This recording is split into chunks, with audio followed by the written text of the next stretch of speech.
So Odysseus goes back to Aeaea, he bangs Kirke a couple of times, and then he's like, alright, peace Kirke, I'm gonna go, I buried my dead homie, now we're gonna go all the way back home to Ithaca through a very circuitous route that involves losing a lot of my crew. Peace! And Kirke's like, alright, I guess you can go. Watch out for a couple of things. You need to watch out for the Sirens, you need to watch out for Scylla, and you need to watch out for Charybdis. And Odysseus is like, what's those things? And Kirke's like, oh, you'll find out later.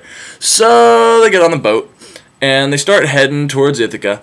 And the first thing that they encounter is the Sirens. Now, the Sirens are a bunch of really, really hot evil chicks who hang out on some rocks in the middle of the ocean. And they sing these really, really beautiful songs that are so fucking sexy that any man that hears them is like, oh my god, and then they jump off the boat and they swim to the Sirens and they drown halfway there because it's fucking middle of the ocean, and plus, even if you got there, the Sirens would eat you. So it's just sort of a losing proposition. It's the worst concert in the history of anything. So they're on their way there, and Odysseus kind of knows about this shit, so he's like, alright guys, I've got a plan. We all need to plug our ears with beeswax so we can't hear the Sirens. And all the men are like, yeah, that sounds like a great idea. And Odysseus is like, there's one wrinkle in the plan, which is, I'm not going to do it. And his men are like, what? And Odysseus is like, okay, bear with me. You guys need to tie me to the mast, and don't plug my ears, and then don't untie me no matter how much I beg to be untied. That way, I get to hear the sweet singing, and you guys don't. And all the guys are like, alright, well, I guess you're the boss. So they tie him to the mast, and they put beeswax in their ears, and they go sailing past the Sirens, and the Sirens are like, ah,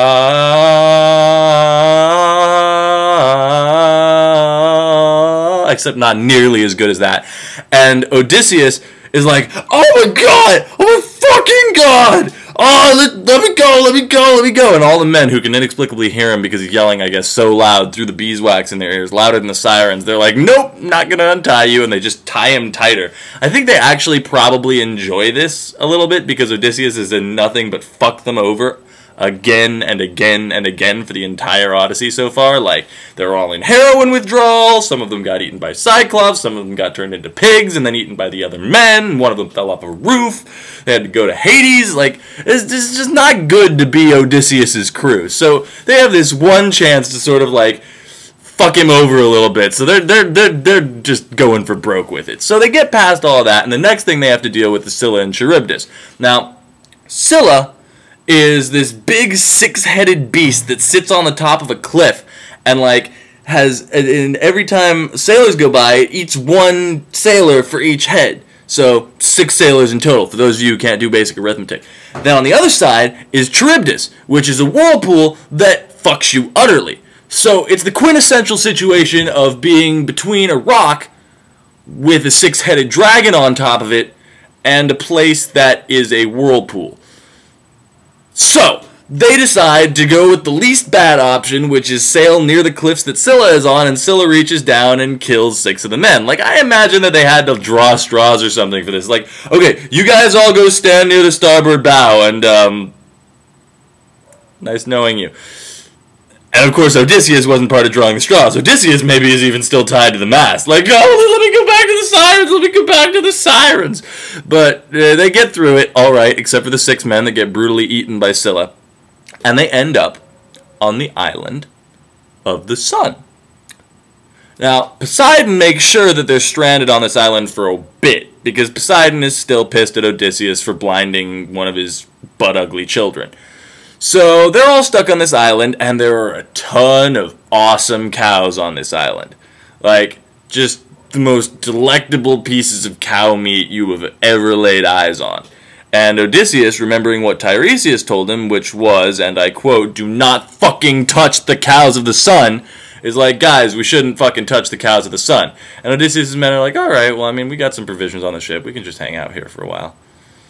So then the days start to pass, and it gets longer and longer, everybody's starting to starve, and they're kind of starting to be like, Odysseus, can we maybe eat a couple of those cows that are everywhere, completely tame and easy to catch and eat?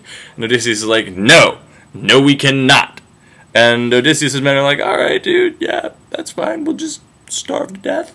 And they wait until he's asleep, and they butcher a whole bunch of cows, and they're in the middle of roasting them up and stuffing them into their faces when Odysseus wakes up like, "Oh dear Jesus, what did you do?" And then they can get on the boat for some reason and leave. Like, the storm lifts up, and they can get on the boat all of a sudden. So they get on the boat. They're like, "Yeah, we didn't even need to do this." And they get on the boat, and they start sailing away, and, like, 10 minutes out, the sun notices that half his cows are gone, and is like, "Zeus! Zeus, I need all my cows! What happened to my cows? I'm the sun, I need cows for some reason."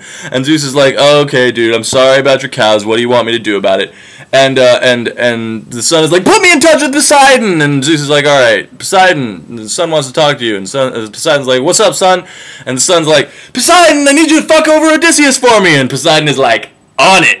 So then he sends a huge storm, and it wrecks the shit out of Odysseus' ship again, only this time for serious, because the entire ship just like blows to fucking smithereens, and Odysseus doesn't even need to worry about killing his crew anymore, because now his entire crew is dead. It's just him clinging to a piece of driftwood, almost gets dropped into Charybdis again, swims away like doggy paddles onto land, and this is how he ends up on the island with Calypso, the hot nymph that he was banging at the beginning of this narrative. And that is a story for another time.